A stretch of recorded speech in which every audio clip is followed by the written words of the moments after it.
Hello, welcome back. I'm Reverend Tomas, and here we are launching right into the characteristics of God's teachers here in the Manual for Teachers.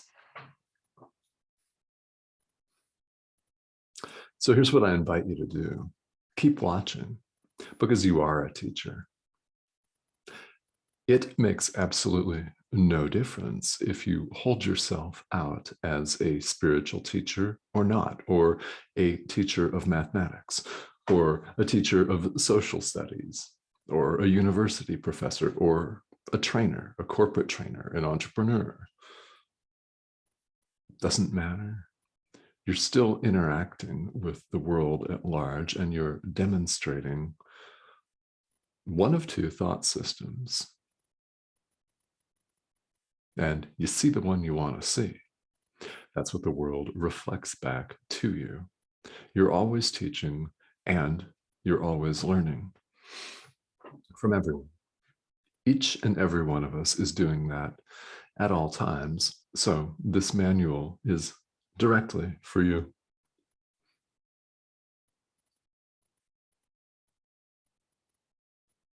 It is. It's directly for you. So I invite you to continue to tune in, because here in this video series, we're going to be going through the manual for many, many days. There is something of great value that I am saying right now, I have already said, or that I'm about to say. So stay tuned for that. You'll know it when you hear it. That's really about all anybody can tell you. So we're on question 4. What are the characteristics of God's teachers? And Jesus specifically lists 10 of them, which means 10 videos, at least, because there is something to be said and some dialogue and commentary and something to be understood about each and every one of them. And the first one that we're going to cover today is trust. And that is a characteristic of one of God's teachers, is trust. Trust in whom? Yourself, higher self. Trust in yourself. In other words, the strength of Christ, a strength that is in this world, but not of it. It's in it, isn't it? You're here. Or so it appears. But as we appear to be here, using this communication device, remember, I'm just an image projected on your screen. What we see are other bodies that we label as human beings, and we're communicating with them. So while this appears to be our situation, what's going on here is we have the ability to trust a power that is in this world. It is. The strength of Christ is in this world. It's in each and every one of us. It's not of this world. It doesn't stem from it, does it? It stems from our own creation, which is who we really are. And there is a famous line that I want to quote to you here before Jesus goes on and talks about the development of trust, which we'll get to in a moment. The strength of Christ, our own true strength, is what he's referring to. It's your own true strength, your own reality, your own identity, with a capital I. Remember, there's no separation of any kind, so we don't have an identity in the way that the world thinks of it, which is a separate identity, like an occupation or a name, something like that. We're trusting in our own innate and God-given strength, our own power, the strength of Christ. And Jesus goes on to ask us, who would attempt to fly with the tiny wings of a sparrow when the mighty power of an eagle has been given him? Yeah. Who would attempt to fly with the tiny wings of a sparrow when the mighty power of an eagle has been given him? Hmm? This is what we do when we side with the ego. This is what we do when we see ourselves as separate. This is what we do when we run and hide and sell ourselves short. And we do this in multiple different ways, don't we? I mean, if we all sat down and honestly assessed our lifetime, this lifetime of however many decades you've lived, if you were being really honest with yourself, which I invite you to do, you would be able to come up with many, many ways that you ran and hid and didn't answer the call, which, as we know, is ongoing. It's constant. This is playing it small. It's giving up on yourself. It's settling in whatever form that takes. Could be a relationship, could be a state of physical health, it could be a job or career. Yeah, there are many ways where we dumb ourselves down and numb ourselves. It doesn't have to be with booze or pills. It can be in just thinking that you're not worthy. You're not worthy of happiness. You're not worthy of respect. Well, that's a fucked up one, isn't it? When you really think about it. Hmm? It is. Who would play it small when they knew and trusted that they had the power, the strength of Christ? Jesus refers to it as the mighty wings of an eagle. Yeah. Who would play it small when you don't have to? It's a choice you get to make right now in the present moment.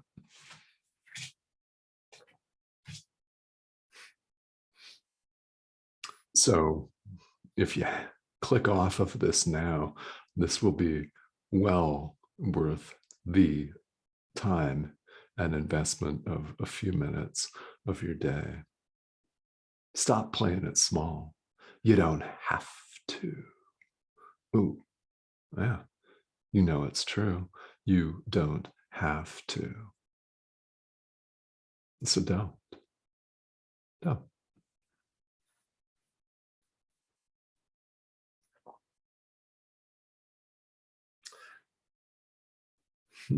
So here in the manual, Jesus goes on to talk about the developmental stages. Let's conceive of it the way he presents it to us in a way that we'll understand, of course, in a linear sequence from one step to another. How long will these take? I don't know. I mean, it's up to each and every one of us, isn't it? Really, how much we're willing to let go of the tiny sparrow wings and fly with the mighty wings of an eagle. In other words, how quickly are we willing to accept truth just as it is? How quickly are we willing to set our own judgments aside? Yeah. Who knows but you? Isn't that it? That's a wonderful thing, isn't it? Who knows but you?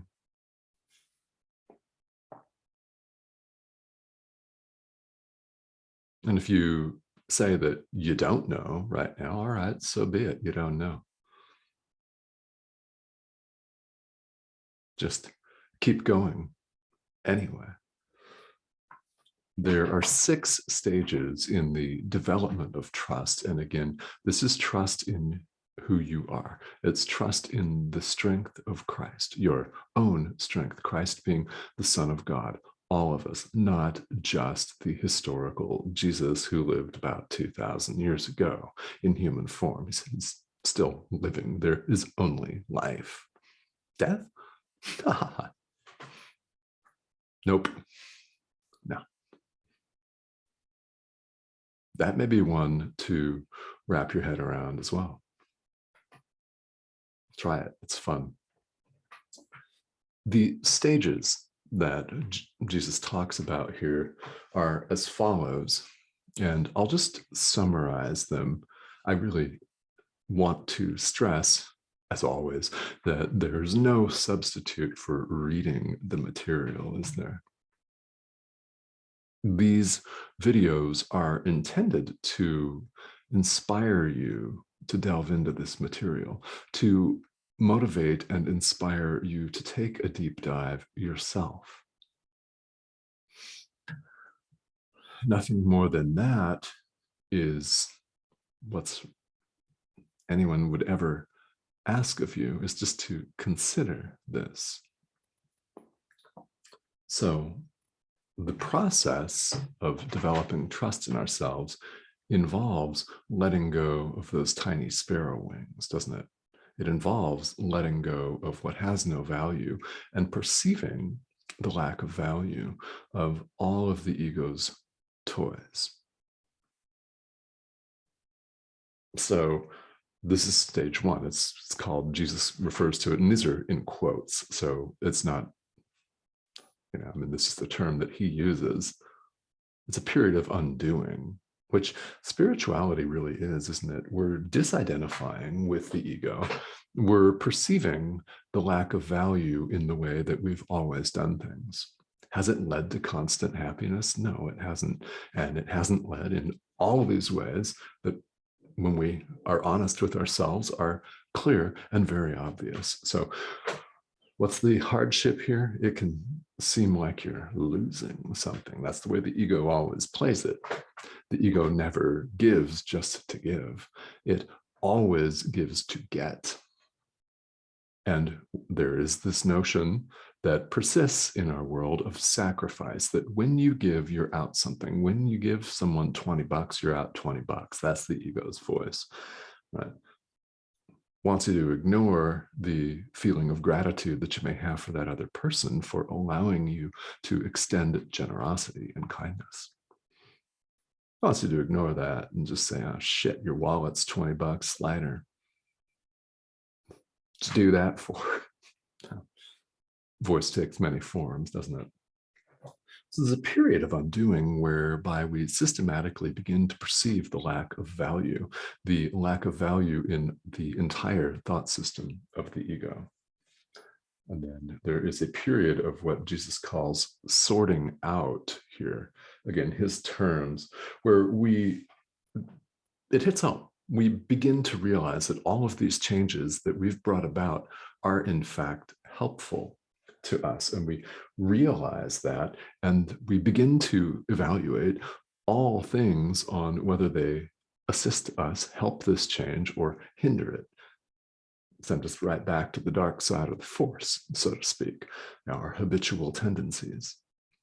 In the modality of soul path that I am a certified mentor in, we call it the dark path, literally. That's what this is.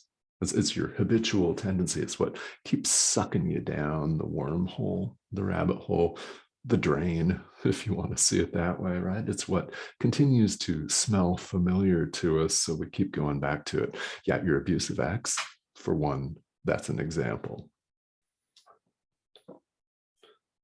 It takes us a while, doesn't it, on the path to see that all changes are helpful. This is something that I want to put in this context. I've talked about it a little bit here, and it's that everything that we see is a reflection. It's symbolic of what's going on in our own mind. So when we see something beautiful, it is an opportunity for us to express gratitude, like a beautiful sunset, a cute puppy, something like that, right?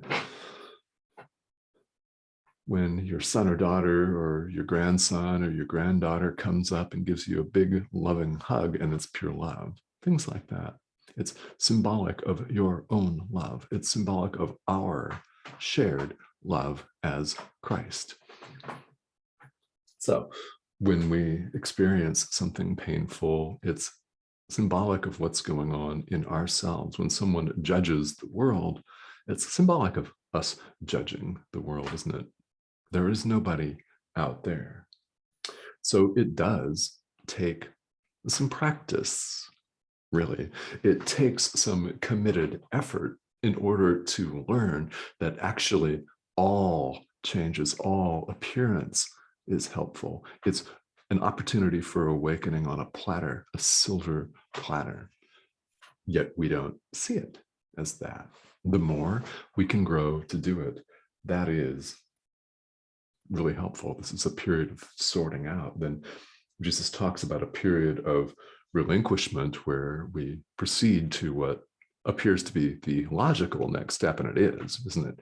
We start giving up the things that have no value. Having perceived its lack of value, we set it aside. Now, this can engender tremendous internal conflict if you view it as a sacrifice. Just remember, you do not want it. You do not want abuse from your ex. You do not want the constant physical and emotional pain that accompanies this. I mean, you may not be physically abused in this instance. Sometimes you are, sometimes you're not, right? I mean, happens right in the world. And I'm using this as an example because you do damage yourself physically in feeling sunken, disempowered. We begin to set aside that which we recognize that we don't want. And then Jesus talks about a period of settling down, resting, knowing that you've come a long way, and also knowing that you've got a long way to go. So you rest, and as he really inspiringly describes it here in the manual, when you're ready to go on, you go on with mighty companions, don't you? At this point. Then there's a period that may last a long time. It's called a period of unsettling here in the manual. You have help, use it, because we discover that we haven't come as far as we'd like to give ourselves credit for. We perceived the lack of value in the ego's thought system, and we've begun to let it go. But have we let all of our judgments, yeah, 100% of them go? Have we let all of our judgments go and ask only what we really want in every circumstance at all times? Have we let all of our judgments go? And what we really want, the peace of God. Are we asking for that in all circumstances by sharing it and extending it? Yeah. So Jesus, this is really one of the only instances in this passage where he mentions the word time at all, but it can take a long time to let all of our judgments go. Then lastly, there's a period of achievement where you consolidate your learning. This is the point that is often referred to in the Course as the real world. It's a place where heaven is said to be near, and the gap between the real world and heaven is minuscule and none as God takes the final step himself. That's complete awakening. So how much time will elapse in this process, on this journey? I don't know. So I want to say a few things for the serious student of this course, which, by the way, means everyone, whether you own a copy of A Course in Miracles or not. I mean a serious student of spirituality, not that you're just dabbling in it, because it's fine to want to manifest a hot new lover for the weekend. Nothing wrong with that. It's fine to want to manifest a new client or a new job, but don't stop with that. I want to invite you to keep in mind at all times, one of the central teachings of this course is to focus on content, not form. In other words, not outward form. You cannot solve a problem using the same approaches that created it in the first place. You must change your mind and come at it from a 180 degrees different thought system. And until you're ready to do that, you won't, right? Until you want only the peace of God and value only that, you won't have it because you don't want it. This is why it's such a critical lesson in the workbook and such a critical theme. So let me comment that along the path, it's very easy to get the disease of comparative reality, isn't it? We see all of these teachers. We see the Dalai Lama. We see the Pope. We see people that are being interviewed on Oprah, right? We see Deepak Chopra, some of her guests. Yeah. And it's tempting, isn't it, to compare ourselves and say, well, okay, when I really look at these steps that we just talked about, I'm really only at stage 1. Oh my God, I'm giving up. I suck, I'm scum. No, you're Christ. You're the Son of God. You don't suck. You're not scum. You are where you are. Some of these folks have answered the call, and they just did it in our linear time sequence that we've agreed on here in the world. They've just done it prior to us. That's all. I've simply answered the call. The Dalai Lama has simply answered the call. Mother Teresa simply answered the call. You are just as capable of answering it. Again, there's nothing that we possess in terms of an ability or a power or a gift, so to speak, that you do not possess in equal measure. Now, will your teaching look the same? No, of course not. Why? There are 8 billion people in the world. I think, actually. I just use that number because it feels right. There's a lot of us. So there need to be a lot of you, teachers. You are a teacher. Own it, accept it. Allow this to be, just to be. Please do not get discouraged when you see someone like myself or like the Dalai Lama or some spiritual teacher or figure that you respect, right? And you look up to, and you see someone that appears to be totally chill. Don't compare yourself. There's no comparison to be made, because what you're seeing is an image on a screen. What you're hearing is just a collection of sounds that touches you somehow in a place that we really cannot actually physically pinpoint, can we? Because it's deep down inside. Something within you responds to this teaching because you just know it speaks to you. It's you speaking to yourself. It's you telling yourself, oh, yeah, I am the Son of God, which you are welcome to repeat like a mantra. Pull out your mala beads or a rosary and repeat, I am the Son of God. I am the Son of God. I am the Son of God. You can drop Son of God and say, I am, I am, I am, I am, I am, I am. Just thought that came to mind.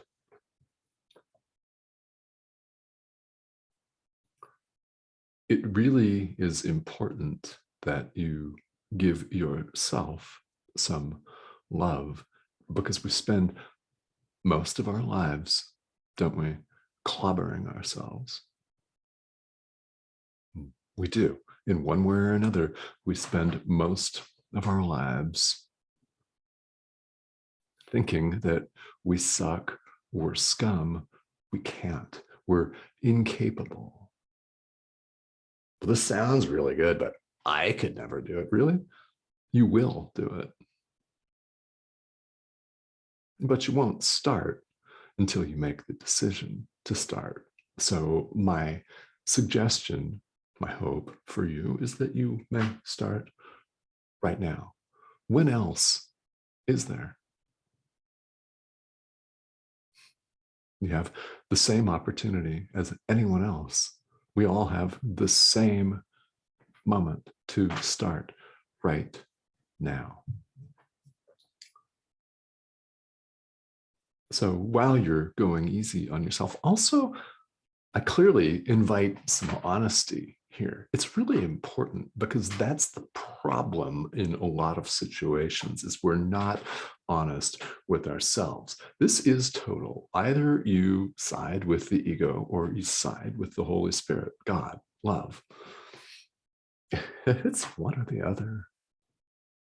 Everything, all of the supposed gray areas and gradations and differences that we appear to see are really just physical outward form only manifestations of the content of the decision that we have made right now for God or for the ego. So, as Jesus invites us to do at the end of the text, choose the strength of Christ. Choose your own strength. Please do it. Do it. You'll feel differently. You will. You'll feel differently and you'll begin to start seeing things differently. And that, my friends, is how you know it's working. All you have to do, even if you can only say, I don't want to feel this way, is that not also a miracle? You could be in the depths of anxiety or depression and find a couple seconds of light, an instant, and say, I don't want to feel this way. Is that not a miracle? There is no order of difficulty in miracles. They're all the same. Let all of this sink in, and we'll continue on here in the manual with the remaining characteristics of a teacher of God, which you are. And if you don't consider yourself one day you will. And that should be pretty exciting. All right, talk to you all later.